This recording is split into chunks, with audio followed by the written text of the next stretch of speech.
Old Testament that details God creating the world and humanity during a particularly busy week, then you might just be already familiar with scp-001, or at least one of the anomalies that's been proposed for the title of scp-001. Because of course, scp-001 doesn't refer to a single creature, object, or entity, but rather a collection of various anomalies contained by the SCP Foundation. Anomalies sharing the name scp-001 include the infamous Scarlet King, a powerful eldritch being intent on ending all of creation that is thought by Foundation researchers to be one of the most dangerous beings in this and any other universe. But the Scarlet King isn't the only incredibly powerful being categorized as scp-001. In fact, there are plenty of other anomalies with similar levels of destructive power. And one such being is a creature codenamed the Gate Guardian. Standing at well over 1,000 feet tall, the Gate Guardian is impossible to be fully contained by any means that the Foundation possesses. The anomaly itself, despite its colossal size, is humanoid in its shape, sporting wings that protrude from its back. While it usually has 4 of these, SCP-001 has historically been seen to have any number of wings between 2 and 108, sprouting from various places over its body, including its shoulders, ankles, wrists, and even its temples. This gigantic guardian also carries its own weapon, referred to as SCP-001-2. This weapon resembles an enormous knife or sword, capable of emitting plumes of flame. According to tests conducted by the Foundation, the temperature of the flames produced by SCP-001 rival that of our very own Sun. For reference, the Sun has a core temperature of over 27 million degrees Fahrenheit and 5,778 Kelvin at its surface, or almost 10,000 degrees Fahrenheit. You would expect a flaming sword that burns hotter than the sun to cause a considerable amount of damage, even if it wasn't in use, but the flames emitted by the weapon leave no lasting damage on the surrounding environment. It is capable, though, of annihilating anything that strays too close to SCP-001, burning them so intensely that their atoms literally separate, breaking potential attackers apart on a molecular level. Much as its codename suggests, the Gate Guardian stands solemnly at the threshold of some form of dimensional gateway, which is equally tall as SCP-001 itself. Behind the Guardian is a lush grove, abundant with fruit trees of astronomical size, as well as other beings that share a similar appearance to SCP-001. This grove is thought to be the Garden of Eden, the paradise that God created and that was inhabited by Adam and Eve, the first 2 humans in existence, according to the book of Genesis. As the tale goes, the pair were created by God himself and permitted to live in the Garden of Eden as long as they followed a single rule. Adam and Eve were instructed not to eat any of the fruit that grew from certain trees that God had specified.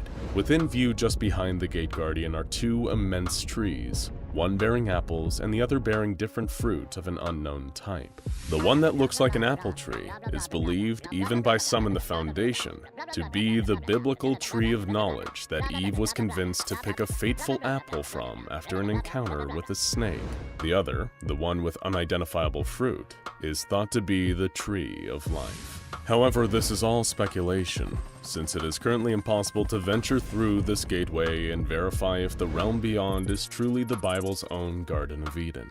This is largely because anything that breaches a kilometer-wide radius of SCP-001 is instantly vaporized. The Gate Guardian attacks with imperceptible speed, using its flaming sword to smite any person that gets too close. The Guardian actually moves so fast that it can hardly be seen with the naked eye. It appears to always remain in its solemn, dutiful stance with its weapon drawn and head bowed, only shifting for a fraction of a nanosecond to attack.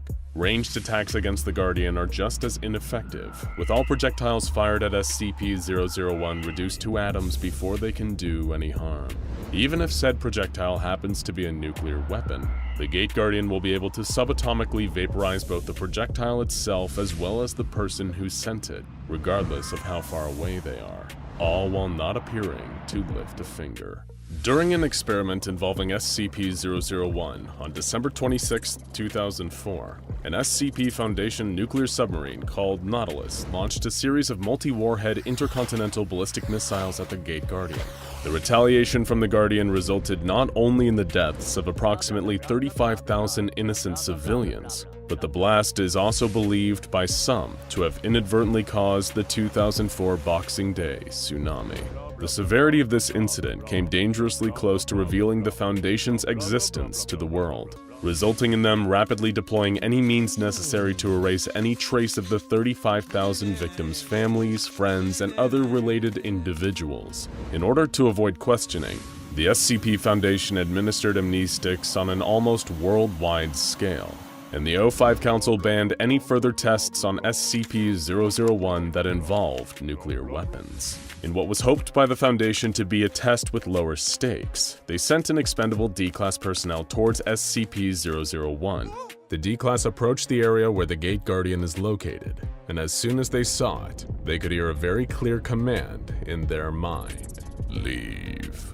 The D-Class personnel reacted exactly the same way you or I would. They promptly turned and started to walk away. They didn't need a 1,000-foot-tall entity with a flaming sword to tell them twice. The researchers running the experiment were not swayed by the request and ordered the D-Class to continue moving towards scp-001. When the D-Class continued to ignore their commands, they were terminated, as is standard policy when dealing with an insubordinate member of D-Class. SCP-001 appeared not to like this for some reason though, and the researcher site as well as the researchers themselves were immediately obliterated by an unknown force, though it's a pretty safe guess that a certain flaming weapon was responsible. This candidate for SCP-001 may be one of, if not the most powerful being that the SCP Foundation has ever encountered. And according to its entry in the SCP-001 file, the Guardian is even responsible for the creation of the Foundation itself. If the file is to be believed, the administrator of the SCP Foundation one day heard a word echoing through his head: prepare. This one-word instruction led him to starting the SCP Foundation, containing countless dangerous anomalies and entities in preparation for an uncertain future. In all that time, since the very beginning of the Foundation, the Gate Guardian has remained standing at its post. While it is not aggressive nor openly hostile towards humanity, the Gate Guardian doesn't seem to care much for us either, at least as individuals. It rarely interacts with human beings when left unprovoked, and venturing too close to the Guardian, however, is not an automatic death sentence. The Guardian first communicates with any living being approaching it via a telepathic message, instructing them to either leave or forget. If whomever has stepped too close to SCP-001 complies with the instructions, they'll be able to freely leave the area, while simultaneously forgetting every detail of the heard from the rambling transmission is that the event being described is the end of the world. Some believe that once God deems it time, his angelic armies will lay waste to the earth in order to remake it as a paradise. When this occurs, SCP-001, the Gate Guardian, will open the gate he stands in front of, allowing the other beings like it to emerge into our world, ready to cleanse it. Perhaps most interesting is the source of the message. The transmission was received from within the Foundation from Site-0. However, when questioned by personnel, O5-14 told them that no such message had been sent or even existed. While some disregarded the transmission telling of the end of the world as a hoax, it was then that a timestamp was discovered. This warning had not been sent from Site-0, at least not yet, and was dated several years in the future. Despite this ominous warning of things to come, the Gate Guardian remains inactive, standing at the threshold to Eden, waiting. Now check out SCP-001